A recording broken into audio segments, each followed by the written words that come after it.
So, ngayong episode po, ang pag-uusapan naman natin is chi-square. Kapag ganito po yung given, a game reviewer conducted a satisfactory survey for the game Guessing Impact, which was made by MiHoYo. The satisfactory rating achieved from Google Play Store was 4.6. The given data below shows the different star rating from different game review websites. Ang tanong po is there a significant difference between the rating from Play Store and the review websites? So, ang main subject po natin dito is Guessing Impact na nagpa-execute sila ng survey sa Guessing Impact and ang expected naman natin is yung from Google Play Store. Ito po is yung data na nakuha sa mga iba pang review websites. So, sa chi-square po ay may tinatawag tayong observed, then expected. So, ano ba yung observe natin? Yung observed po natin is yung data below na nanggaling sa mga iba't iba pang website. Nabanggit dito na yung sa from Google Play Store ay 4.6. Ibig sabihin po, ayun yung expected natin. So, paano po gagawin? Sa expected, ilalagay natin dito 4.6, 4.6, 4.6, and 4.6. So, ito po yung observed and ito naman yung expected. Tulad lang po nung sa one-way ANOVA, ang first step natin is mag-formulate tayo ng hypothesis. So, for our null hypothesis, there is no significant difference between the observed data and the expected data. For our alternative hypothesis, there is a significant difference between the observed data and the expected data. So, pangalawang step naman po natin is i-determine natin yung alpha. Pag chi-square ay automatic hindi normal yung distribution. Ibig sabihin po, mas favorable kapag right-tailed. Kaya, tumalo na po agad tayo dito sa pag-determine ng alpha. So, nakita nyo po wala namang given na alpha or significance level dito. So, automatic is ang alpha natin ay 0.05. Next is, hahanapin po natin yung crit value.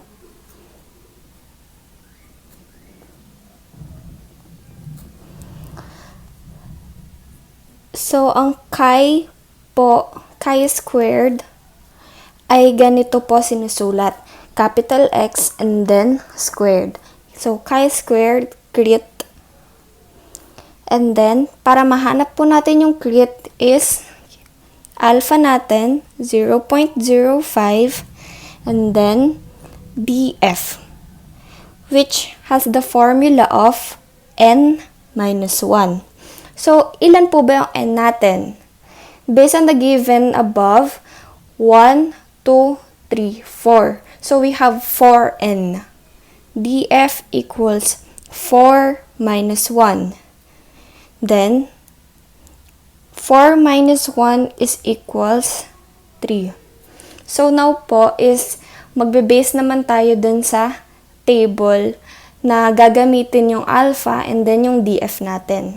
So, ito pong table na to is ilalagay ko po sa dulo ng video para po may basehan din kayo. Pero pwede nyo rin po siya i-search sa Google. So, para po mahanap natin yung crit value is yung alpha which is 0.05, hanapin po natin siya sa taas. Ito po yung 0.05. And then, ang df po natin is 3. So, ito po yung 3. Then, 0.05. Dito po siya nag-intersect sa 7.1. So, ibig sabihin, ayun po ang ating crit value. 7.81 po. 7.81. Crit value. Ayan po. Okay, so for our fourth step po is compute for the chi-computed value. So, ang formula po natin for this is summation of observed minus expected squared over expected. So, paano po ba natin siya i-compute? Isa-isahin po natin.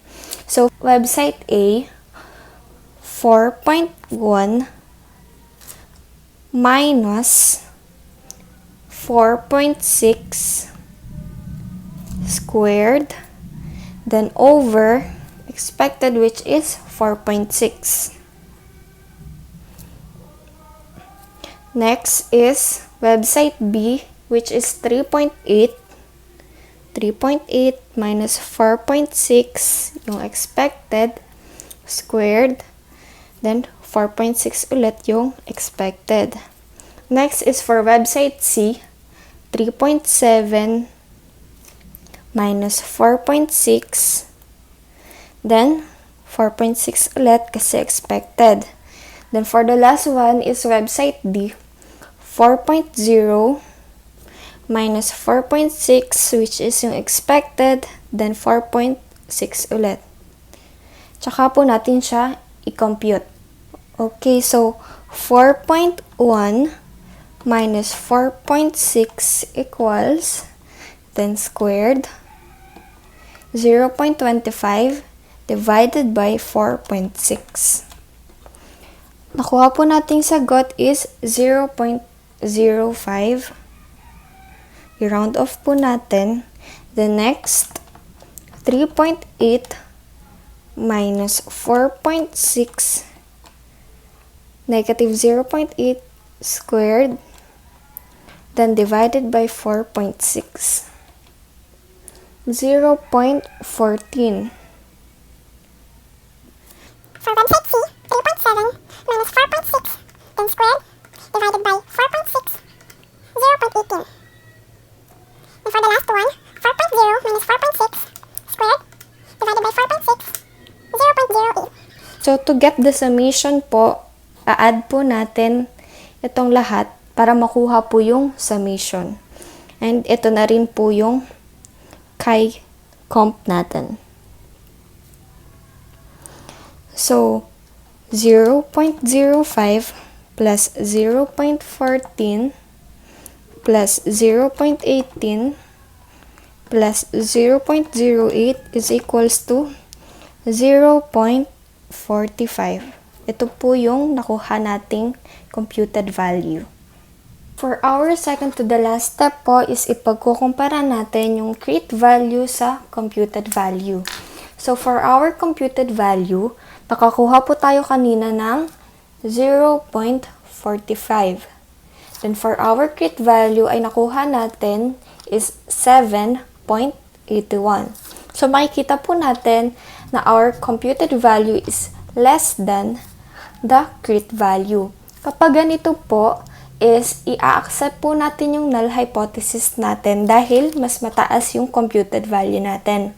Pero pag ang nangyari po is naging mas mataas yung create value natin, ay i-reject po natin yung null hypothesis and ang i-accept po natin is yung alternative hypothesis natin. So for our last step po is our conclusion. So dito po is accept null, then reject alternative. Therefore, there is no significant difference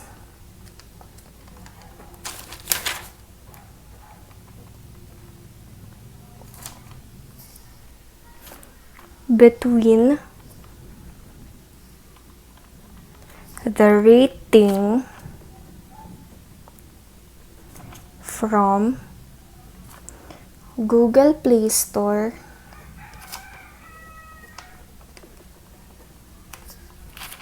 and the different websites.